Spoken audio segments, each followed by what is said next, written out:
طالبانو د شرابو په مسأله کې د موږ د احنافو او د جمهورو په مابین کې یو اختلاف ده. زه ډیر تاسې نه ستړي کوم. ما طالبانو په هدایې کې په دې مفصل بحث کړی ده. که بیا د چا شوق ډیر وي تحقیق هغه دې هلته واوري. څلورمه هدایه کې څه کالې او په مطلب باندې بیا پوهېږي. نه غواړم چې ډېر تحقیق وکم، صرف دومره درته وایم چې احناف علما داسې وي. امام ابو حنیفه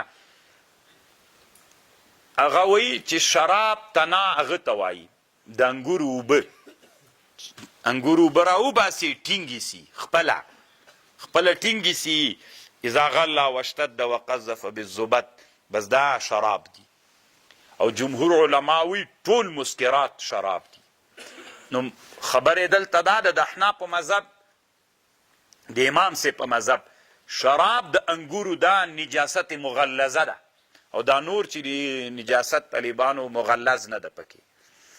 او دا شراب چې دي د دو بیع ناروا ده، دغو نور مسکراتو بیع بیا جایزه ده. ډېرو احکامو کې فرق راځي طالبانو ورونو، ډېر فرق پکې شته ده. هغه هم احناف 5 قسمه ټول کوي، 4 قسمه شراب کوي.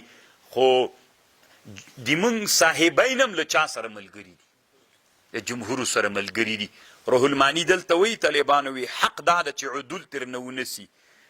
دی د جمهور خواته ورغښتی د طالبانو. روح المانی دی وایي چې زه دلته د امام ابو حنیفه کم تحقیق چې دا د ما خوښ نه ده. دی وایي چې کوم صاحبین او جمهور امت مسلمه کم تحقیق کړی زه د هغه ملګری یم.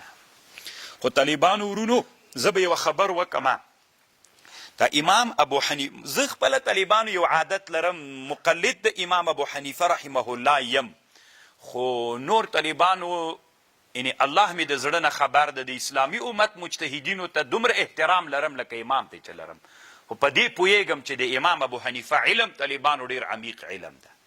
الله داسې عمق د علم ته رسولی وي. په ظاهره خلک فکر کوي چې دی د دغه حدیث خلاف ده، خو طالبانو هغسې نه وي.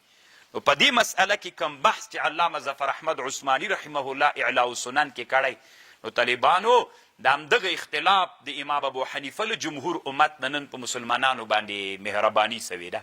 نو ډېر عمق د بحث طالبانو، اگر چې روح المانی له هغوی سره ملګری سوی، خو حق طالبانو چې سړی ډېر عمیق فکر وکړي هله امام ابو حنیفه رحمه الله سره ده. تاسو چې کله اعلاء السنن وګورئ او د حدیثو کتابونو او د محققینو د احنافو بیا درته معلومات کیږي.